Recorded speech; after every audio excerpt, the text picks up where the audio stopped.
Hello everyone, welcome back. कैसे हैं आप लोग? आशा करते हैं आप लोग बहुत अच्छे होंगे।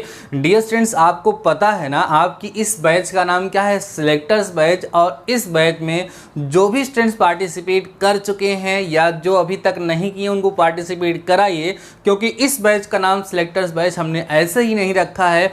इस बैच में पार्टिसिपेट करने वाले, सिलेक्ट होने वाले सभी बच्चों का सिलेक्शन 100% श्योर होगा। डियर स्टूडेंट्स, आज के इस वीडियो में हम आपके साथ बड़े ही इंपॉर्टेंट चैप्टर्स के न्यूमेरिकल के बारे में डिस्कस करने वाले हैं, जिसका नाम है गति के नियम, लॉज ऑफ मोशन। आप कहोगे सर आपने इसको पढ़ाया नहीं, आप डायरेक्ट न्यूमेरिकल सॉल्व करवा रहे हैं। नहीं डियर स्टूडेंट्स, इस चैप्टर को ऑलरेडी बहुत ही शिद्दत से, बहुत ही अच्छे तरीके से हम पढ़ा चुके हैं। अगर आप लोगों ने इसकी थ्योरी को नहीं पढ़ा होगा तो वीडियो के डिस्क्रिप्शन में लिंक रहेगा, पहले आप उसके कंसेप्ट को और थ्योरी को समझ लीजिएगा, देन हमारे साथ न्यूमेरिकल्स को सॉल्व करिएगा। डियर स्टूडेंट्स, ऐसे न्यूमेरिकल्स हम सॉल्व करवाने वाले हैं जो हर बार एग्जाम में जरूर से जरूर पूछे जाते हैं। अभी ये जो क्वेश्चन हम आपके साथ डिस्कस करने वाले हैं, ये तो यूपी पॉलिटेक्निक एंट्रेंस एग्जाम में सेम टू सेम ऐसे ही क्वेश्चन पूछा गया था। सो वीडियो बहुत ज़्यादा इंपॉर्टेंट होने वाला है, क्योंकि न्यूमेरिकल्स सबको लगाने में प्रॉब्लम होती है, इसलिए हम मेनली फोकस न्यूमेरिकल्स पे कर रहे हैं। तो ध्यान से समझिएगा आज का क्वेश्चन क्या है। हमारा फर्स्ट क्वेश्चन डियर स्टूडेंट्स, देखिए यहाँ पर लिखा है 30 ग्राम द्रव्यमान की गोली। देखो बेटा, जो इंग्लिश मीडियम वाले स्टूडेंट्स इसको देख रहे हैं, मैं इंग्लिश में भी क्वेश्चन को एक्सप्लेन करूंगा, आप लोग उसके बेसिस पे इसको समझ पाएंगे। ठीक है, देखो क्वेश्चन कह रहा है 30 ग्राम द्रव्यमान की गोली 30 मीटर पर सेकेंड के वेग से राइफल में से निकलती है, जिसके कारण राइफल की 60 सेंटीमीटर पर सेकेंड वेग से प्रतिक्षेप करने की प्रवृत्ति होती है। राइफल का द्रव्यमान है। देखो डियर स्टूडेंट्स, क्वेश्चन क्या है, एक राइफल है, उस राइफल से गोली दागी जाती है, तो गोली का मास दिया है, उसकी वेलोसिटी दी गई, मीन्स उसका मास क्या और किस वेलोसिटी से गोली दागी जा रही है। और कह रहे हैं कि जो राइफल है, जब वो दागा जाता है राइफल पीछे की तरफ, according to third law of motion ना, गति का जो तृतीय नियम होता है, थर्ड लॉ ऑफ मोशन, इसको लॉ ऑफ एक्शन रिएक्शन कहा जाता है। उसमें सिखाया जाता है कि जब हम किसी भी ऑब्जेक्ट पर कोई फोर्स लगाते हैं तो ऑब्जेक्ट हम पर भी उतना ही फोर्स लगाता है। तो कहने का मतलब ये है कि जब गोली दागी जाएगी उसके ऊपर जो फोर्स लगेगा वही फोर्स कहाँ लगेगा? राइफल पे भी लगेगा। तो राइफल भी पीछे की तरफ किस वेलोसिटी से मूव करता है? 60 सेंटीमीटर पर सेकेंड की वेलोसिटी से पीछे की तरफ मूव करता है। अब कह रहे हैं कि बताइए फिर राइफल का मास कितना था, राइफल का द्रव्यमान क्या था। देखो बच्चों, इस तरह के क्वेश्चन को कैसे सॉल्व करते हैं, बहुत ही छोटा सा कंसेप्ट यहाँ पर यूज होता है। आइए समझते हैं कैसे। देखो बच्चों, जो गोली है उसके मास को ध्यान दो, mass of bullet, mass of bullet, जो गोली है उसके मास को स्मॉल m से दिखा दो। और कितना दिया है बच्चों? 30 ग्राम दिया। देखो 30 ग्राम दिया है तो इसको किलोग्राम में चेंज करना होगा, 30 into 10 to the power -3 kg ना, क्योंकि 1000 से डिवाइड करना होता है। बातें समझ में आ रही हैं? अभी आराम से समझिए, देन डायरेक्ट भी आप लोग इसको करने लगेंगे। अब वेलोसिटी क्या है बच्चों इसकी, ध्यान समझिएगा। वेलोसिटी ऑफ बुलेट, जिस वेलोसिटी से बुलेट पीछे की तरफ जाती है, मतलब आगे की तरफ जाती है, उसकी वेलोसिटी बच्चों 30 मीटर पर सेकेंड यहाँ पर दी गई है। ठीक है, समझ में आ रही है बातें। उसके बाद क्या दिया है बच्चों? Mass of rifle, mass of rifle जो है वो आपसे पूछा जा रहा है। सपोज कर लेते हैं ये कैपिटल M है जिसे आपसे पूछा जा रहा है। ठीक है ना। उसके बाद वेलोसिटी कितनी दी गई है? वेलोसिटी ऑफ राइफल, राइफल की वेलोसिटी कैपिटल V से दिखा लो डियर स्टूडेंट्स। ये आपको 60 सेंटीमीटर पर सेकेंड दिया। देखो ध्यान से, जब भी क्वेश्चन को सॉल्व करोगे बच्चों तो वहाँ पर इस चीज़ का विशेष ध्यान रखोगे कि जो यूनिट्स हैं वो सेम होनी चाहिए। देखो वहाँ पर जो बुलेट फायर की गई थी, बुलेट की जो वेलोसिटी थी वो मीटर पर सेकेंड में थी, और यहाँ पर देखो सेंटीमीटर पर सेकेंड में है, तो इसको मीटर पर सेकेंड में चेंज करने के लिए 100 से डिवाइड करना पड़ेगा। तो V इक्वल टू हो जाएगा 60 into 10 to the power -2 metre per second. Clear हो गई बातें? ये कंसेप्ट आपको समझ में आया होगा। जब भी इस तरीके से राइफल वाला, बंदूक वाला कोई भी क्वेश्चन आएगा, उसमें से गोली दागी जाएगी, गोली के बारे में कुछ दिया होगा, राइफल के बारे में कुछ दिया होगा, कुछ आपसे पूछेगा, तो वहाँ पर हमेशा याद रखिएगा जो कंसेप्ट यूज होगा बच्चों होगा MV equal to small m small v। मतलब ये क्या है बच्चों? ये उस राइफल का मोमेंटम है और ये क्या है बच्चों, ये गोली का मोमेंटम है। दोनों मोमेंटम क्या होंगे, सेम होंगे। इसी लॉजिक का यूज करते हुए हम लोग क्वेश्चन को सॉल्व कर लेते हैं। ठीक है, अब देखो यहाँ पर m आपको फाइंड करना है। ये किसके लिए m लिखा है, राइफल के लिए। यहाँ पर वेलोसिटी कितनी आप लोगों ने फाइंड किया है, 60 into 10⁻⁻2 is equal to mass कितना है बच्चों, किसका, गोली का, कितना है 30 इंटू 10⁻⁻3 और वेलोसिटी कितनी है बच्चों, 30 है। क्लियर हो रही है बातें। हमें फाइंड क्या करना है, यहाँ से मास फाइंड करना है। किसका मास फाइंड करना है, राइफल का। तो क्या हो जाएगा dear students, capital M is equal to 30 into 10⁻³ into में 30 अपान में 60 इंटू 10⁻²। क्लियर है बातें ना। देखो यहाँ पर 32 जा 60 और 2 15 जा 30 हो गया। क्लियर हो गई बातें। अब देखो m इज इक्वल टू ऊपर 15 और नीचे आएगी पावर प्लस हो जाएगी, तो यहाँ 10⁻⁻1 बचेगा, अर्थात अपान में 10 बचेगा। 10⁻³ नीचे आएगा तो -2 और +3 जब करोगे तो नीचे कितना बचेगा, 10 बचेगा, +1 बचेगा, माने 10 से डिवाइड कर दोगे तो 1.5 kg। ये आपको बच्चों यहाँ से क्या मिल जाएगा, आंसर मिल जाएगा। इसका मतलब जो राइफल था उस राइफल का मास कितना था, 1.5 kg था। आशा करते हैं क्वेश्चन आपको समझ में आया होगा बच्चों, और ये क्वेश्चन बहुत बहुत बहुत ज़्यादा इंपॉर्टेंट है। बस आपको यही रूल याद रखना है, capital M capital V equal to small m into small v। Capital M capital V जब करते हो तो ये मोमेंटम आता है जिसको हम लोग संवेग कहते हैं। किसका मोमेंटम है भाई, ये राइफल का मोमेंटम है। और ये किसका मोमेंटम है, जो बुलेट है, जो गोली उसमें से दागी जा रही है उसका मोमेंटम है। According to law of conservation of momentum, इस राइफल का मोमेंटम और इस बुलेट का मोमेंटम दोनों आपस में सेम होते हैं। उसी लॉजिक का यूज करते इस क्वेश्चन को सॉल्व कराया जाता है। तो आशा करते हैं क्वेश्चन समझ में आ गया होगा। कई सारे बच्चे बोलेंगे सर क्वेश्चन थोड़ा आप बहुत ही लॉन्ग लगवा रहे, नहीं, जब आपको समझ में आ जाएगा तो ये स्टेप डायरेक्ट आप लिखोगे ना, ये सब लिखने की क्या ज़रूरत है, ये सब स्टेप आपको लिखने की ज़रूरत नहीं है। तो हमने आपको समझाने के लिए लिखा है, बस यही इतना लिखोगे, इतना इसको सॉल्व करोगे, आंसर आ जाएगा। पूरा आपको लिखने की ज़रूरत नहीं पड़ेगी। M capital V, capital M find करना है, कैपिटल V की वैल्यू रखोगे, स्मॉल m सबकी वैल्यू रखोगे, खटाक से आंसर आ जाएगा आपका। समझ में आ रही बच्चों। तो इस क्वेश्चन को आप लोग नोट करिए, देन हम लोग नेक्स्ट क्वेश्चन को डिस्कस करते हैं। बहुत ही इंपॉर्टेंट क्वेश्चन वीडियो में डिस्कस करने वाले हैं। सारे के सारे क्वेश्चन जरूर से जरूर सीख लीजिएगा डियर स्टूडेंट्स, क्योंकि कौन सा क्वेश्चन आपके एग्जाम में पूछा जाएगा ये कुछ पता नहीं, हो सकता यही क्वेश्चन आपके एग्जाम में आ जाए। So before that pass the video and note down. तो आइए बच्चों हम लोग देखते हैं अपना नेक्स्ट क्वेश्चन, जो हमारा क्वेश्चन नंबर 2 है। और इसके पहले भी जो मैंने आपके साथ क्वेश्चन डिस्कस किया वो तो इम्पॉर्टेंट था ही, उससे कहीं ज़्यादा इंपॉर्टेंट बच्चों ये वाला क्वेश्चन है। इस वीडियो में जो भी न्यूमेरिकल्स हम आपके साथ डिस्कस करने वाले हैं सभी के सभी न्यूमेरिकल्स बहुत ही इंपॉर्टेंट हैं। और साथ ही साथ हम आपसे ये कहना चाहेंगे डियर स्टूडेंट्स कि अगर आपने इन सभी के सभी न्यूमेरिकल्स को मन लगा करके खूब ध्यान से समझ लिया तो इस चैप्टर से आपके एग्जाम में आने वाले कोई भी न्यूमेरिकल्स ऐसे नहीं होंगे जिसको आप लोग सॉल्व ना कर सकें, क्योंकि हम यहाँ पर लॉजिक विद कंसेप्ट पूरा आपको सिखा रहे हैं, आप लोगों को समझ में आ जाएगा। ये क्वेश्चन को देखते हैं बच्चों। लिखा हुआ है कि एक राइफल जिसकी नली 1 मीटर लंबी है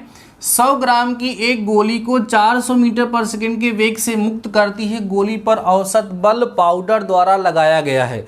क्वेश्चन को समझिएगा, इस तरीके से एक राइफल है और ये बच्चों मान लीजिए राइफल की नली है। ठीक है, राइफल ऐसा ही होता है, मुझे पता नहीं है बट ऐसे बना दे रहा हूँ।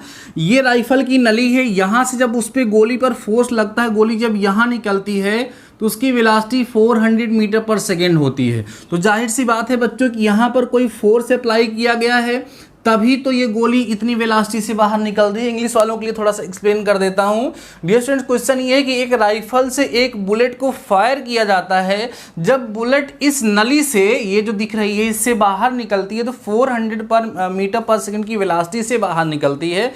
आपसे पूछा जा रहा है कि इस बुलेट पर यहाँ इस पाउडर के द्वारा या कह सकते हैं इस राइफल के द्वारा कितना फोर्स अप्लाई किया गया है। तो डियर स्टूडेंट्स ये बताइए, फोर्स को फाइंड करने का फार्मूला क्या होता है, ma होता है, F इक्वल टू ma होता है ना। तो देखो हमें इस बुलेट का मास तो पता है, कितना पता है सर, 100 ग्राम पता है। ठीक है, जिसको हम लोग m इक्वल टू अगर kg में चेंज करेंगे तो 100/1000 करेंगे, है ना। ये हमारा 1000 करेंगे, 2 0 कटेगा तो m इक्वल टू 1/10 kg ये तो आ जाएगा। मीन्स अगर हमें यहाँ से एक्सीलरेशन मिल जाए, एक्सीलरेशन मिल जाए तो हमारा काम बन जाएगा। बात समझिए, F equal to M A formula होता है कितना फोर्स अप्लाई किया गई आपसे पूछा जा रहा है, तो F equal to M A हम अप्लाई कर देंगे, लेकिन हमें मास तो पता है बट एक्सीलरेशन नहीं पता है। तो हम क्या करें, यहाँ पे देखो बच्चों, यहाँ से यहाँ तक की जो डिस्टेंस दे रहा है वो केवल और केवल 1 मीटर बोला जा रहा है। इनिशियल वेलोसिटी क्या है बच्चों, 0। यहाँ पर मोशन के इक्वेशन का यूज़ करें, क्योंकि यहाँ पर जब बुलेट के ऊपर फोर्स लगता है तो इनिशियल वेलोसिटी 0 होती है, फाइनल वेलोसिटी कितनी हो जा रही है, 400 हो जा रही है, 400 मीटर पर सेकेंड हो जा रही है, और डिस्टेंस इस बीच कितनी ट्रेवल हो रही है, 1 मीटर। तो हम क्या कर सकते हैं, third law of motion use कर सकते हैं और वहाँ से एक्सीलरेशन को फाइंड कर सकते हैं। क्या है third law of motion, v² equal to u², ठीक है। और क्या होगा बच्चों, प्लस में 2as यहाँ पर हो जाता है। यही तो बातें समझ में आ रही होंगी आप लोगों को। v² equal to u² plus 2as, v² means 400 और इंटू बच्चों कितना 400 इक्वल टू 2 इंटू ए तो फाइंड करना है, और s की वैल्यू कितनी है बच्चों, 1 ही मीटर है यहाँ पे बोल रहा है। अब देखो a इक्वल टू आपको फाइंड करना है a, तो कितना आएगा 400 इंटू में 400 अपान में 2, 2 2 जा 4, 200 गुणे 400, ए इक्वल टू कितना होगा 4 2 जा 8, 4 जीरो बैठा दो यहाँ पर, इतना आ जाएगा बच्चों इसका acceleration metre per second square. ये आपको क्या मिल गया, यहाँ से एक्सीलरेशन मिल गया। अब आपको यहाँ से कितना फोर्स लग रहा है ये फाइंड करना है। तो dear students, F equal to M A formula आप लोग जानते ही जानते हैं, वैल्यूज़ को पुट करिए। F इक्वल टू एम की वैल्यू आपको कितनी दी गई है, देखो 1/10 दी गई है, और इंटू में बच्चों यहाँ पर देखिए आप लिख देंगे 80,000, ठीक है। ये और ये जो है कैंसिल हो जाएगा, आपको आएगा यहाँ पर 8000 न्यूटन, ठीक है। मींस उस पाउडर द्वारा या उस राइफल द्वारा उस बुलेट पर कितना फोर्स अप्लाई किया गया था, 8000 न्यूटन का फोर्स वहाँ पर अप्लाई किया गया था। बातें समझ में आ रही हैं, बहुत ही छोटे छोटे कंसेप्ट हैं। अगर आपको सारे फार्मूले सारे लॉजिक पता हैं देन आपको डियर स्टूडेंट्स क्वेश्चन को सॉल्व करने में कभी कोई प्रॉब्लम नहीं होगी। और मैंने आप लोगों से बोला कि इस चैप्टर को काफ़ी अच्छे से हम ऑलरेडी पढ़ा चुके हैं। इसी वीडियो के डिस्क्रिप्शन में उस लेक्चर का लिंक भी होगा, आप उसको देख सकते हैं, जिससे आपको ये न्यूमेरिकल और अच्छे से समझ में आने लगेंगे। न्यूमेरिकल समझ में आएगा डियर स्टूडेंट्स, क्लियर हो गया होगा ये क्वेश्चन। अभी आप इसको भी वीडियो को पास करके नोट करिए, देन हम नेक्स्ट न्यूमेरिकल के बारे में डिस्कस करते हैं। Before that pass the video and note down. तो आइए बच्चों बढ़ते हैं हम अपने नेक्स्ट क्वेश्चन की तरफ। यहाँ पर एक थ्योरेटिकल क्वेश्चन है और एक न्यूमेरिकल क्वेश्चन है, दोनों काफ़ी अच्छे क्वेश्चन है, खूब ध्यान से समझते चलिएगा। कहीं आप बोर तो नहीं हो रहे हैं भाई, बोर मत होइएगा। जो भी क्वेश्चन हम आपको यहाँ पे करवा रहे हैं वो सभी के सभी इंपॉर्टेंट हैं। देखो उठा करके कोई भी चैप्टर से नॉर्मली एक्सप्लेन करना स्टार्ट कर दें तो कम हो सकता है आपको मज़ा भी आए उसमें, लेकिन मज़ा मेन नहीं लेना है, ठीक है। ऐसे क्वेश्चन पे हमें ज़रूर से ज़रूर फोकस करना है जो एग्ज़ाम में आ सकते हैं, इसीलिए हम आपके साथ ऐसे ही क्वेश्चन बच्चों डिस्कस कर रहे हैं, ठीक है। आइए देखिए क्वेश्चन क्या है। फर्स्ट क्वेश्चन है, कह रहा है किसी बाह्य बल के अभाव में एक पिंड एक समान वेग से गति करता है जिसका कारण होता है। देखो जैसे अगर कोई ऑब्जेक्ट मोशन में है, अगर कोई ऑब्जेक्ट मोशन में है, जब तक उस पर कोई एक्सटर्नल फोर्स न अप्लाई किया जाए वो मोशन में ही रहता है। अगर कोई ऑब्जेक्ट रेस्ट में है तो जब तक उस पर कोई एक्सटर्नल फोर्स नहीं अप्लाई किया जाए वो हमेशा रेस्ट में ही रहता है। आपको पता है इसको लॉ ऑफ इनर्शिया या फर्स्ट लॉ ऑफ मोशन के नाम से जाना जाता है। ये गति का प्रथम नियम है या इसको जड़त्व के नियम के नाम से भी जाना जाता है। तो उसी का रीजन प्रसारक ऐसा होता क्यों है कि जब कोई ऑब्जेक्ट मोशन में है तो लगातार वो मोशन में ही रहता है जब तक कि उस पर कोई एक्सटर्नल फोर्स अप्लाई ना किया जाए, ठीक है। बातें समझ में आ रही है बच्चों। तो यहाँ पर रीजन कह रहा है कि संवेग संरक्षण है, दूसरा है जड़त्व है, तीसरा है दोनों, और चौथा ऑप्शन है कोई नहीं। तो जड़त्व मीन्स बच्चों इनर्शिया होता है, यही ऑप्शन आपका करेक्ट हो जाएगा, ड्यू टू इनर्शिया। इसको हम लॉ ऑफ इनर्शिया के नाम से जानते भी हैं, आपको पता है। तो ऑप्शन नंबर बी यहाँ करेक्ट हो जाएगा। काफ़ी अच्छा क्वेश्चन है, एग्जाम में पूछा जाता है, सो हमने यहाँ पर बोल दिया आप लोगों से। चलिए अगला क्वेश्चन देखिए, हमारा न्यूमेरिकल है, काफ़ी अच्छा क्वेश्चन है। कह रहे बच्चों यदि 1000 किलोग्राम की एक कार है ढलाऊ जमीन पर जिसका ढाल 30 डिग्री है, यहाँ पर थीटा की वैल्यू बच्चों आपको 30 डिग्री दी गई है, एक विराम अवस्था में है, माने वो रुकी हुई है, यदि ब्रेक को एकदम से छोड़ दिया जाए तो 125 मीटर चलने में लगा समय कितना डिस्टेंस, इतना डिस्टेंस ट्रेवल करने में उसका कितना टाइम लगेगा। इनिशियल वेलोसिटी आपको 0 दी गई है, डिस्टेंस आपको 125 मीटर यहाँ पर बच्चों दिया जा रहा है।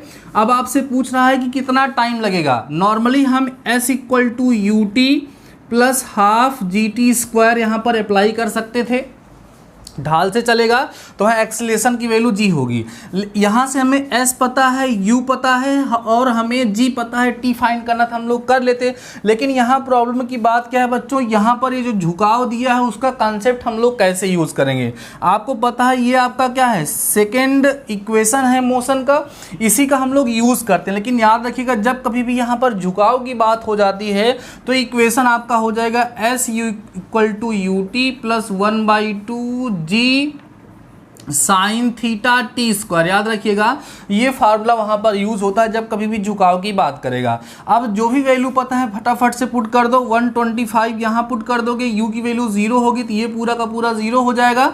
यहाँ 1/2 बचेगा, g की वैल्यू 10 ले लो चलो, और साइन थीटा माने साइन 30, साइन 30 की वैल्यू बच्चों कितनी होती है, 1/2 होती है, इंटू में कितना हो जाएगा, टी स्क्वायर हो जाएगा। क्लियर हो रही है बातें कि नहीं।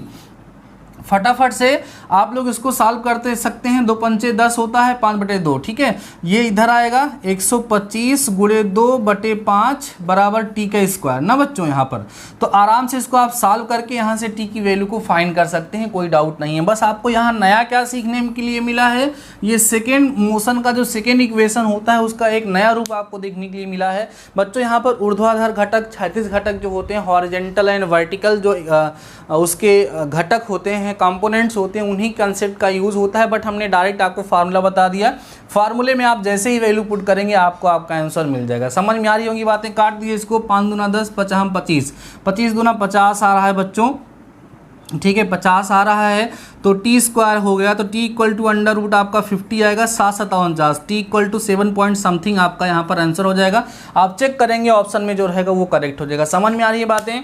ये फार्मूला आपको हमेशा से याद रखना है कि सर सेकेंड इक्वेशन जो होता है मोशन का s equal to U T plus half G T square होता है। लेकिन अगर कहीं पर ढलान होगा, कहीं पर स्लोप होगा और ढलान थीटा होगा तो ये formula s equal to U T plus half g sine theta T square use होता है। ये बहुत ही इंपॉर्टेंट क्वेश्चन था, सो हमने आपके साथ डिस्कस किया। क्लियर हो गई बातें बच्चों।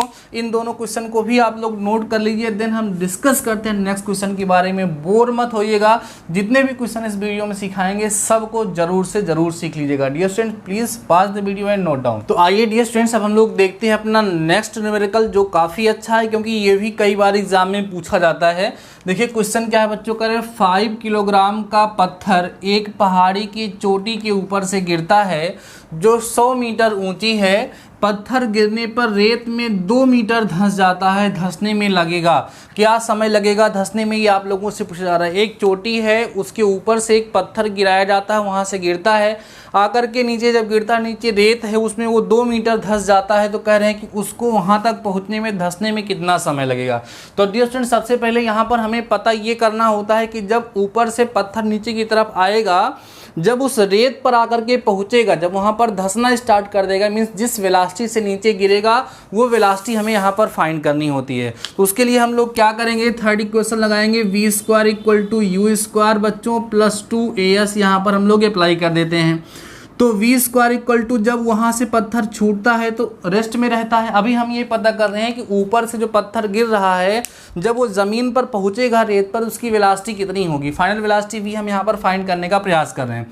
तो प्लस 2 और a कितना होगा बच्चों, यहाँ पर a सिंपली आपको यहाँ पर g यूज़ करना है 10 हो जाएगा, और s बच्चों यहाँ पर 100 मीटर ये हमसे बोल ही रहा है। तो वी स्क्वायर इक्वल टू बच्चों यहाँ पर आपका हो जाएगा 2000 यहाँ पर आ जाएगा। ये वी स्क्वायर की वैल्यू आ गई, मतलब वी यहाँ पर फाइंड करोगे तो रूट निकालने में प्रॉब्लम होगी, वी स्क्वायर हमें फिर से यूज़ करना है। तो इस वेलोसिटी से आकर के पत्थर, मीन्स अगर वेलोसिटी निकालना चाहते हो तो वी इक्वल टू रूट ऊपर 2000 आप लोग लिखोगे। इस वेलोसिटी से वो पत्थर आकर के रेत पर गिरता है, इस वेलोसिटी से पत्थर आकर के रेत पर गिरता है, कितना अंदर तक जाएगा हम यहाँ पर बात करने वाले हैं। तो बच्चों जब हम रेत की बात करें, रेत वाली कंडीशन लेंगे तो यहाँ पर इनिशियल वेलोसिटी जो होगी यू स्क्वायर जो होगा वो आपका यही 2000 हो जाएगा, क्योंकि इसी वेलोसिटी से आकर के वो रेत पे गिर रहा है।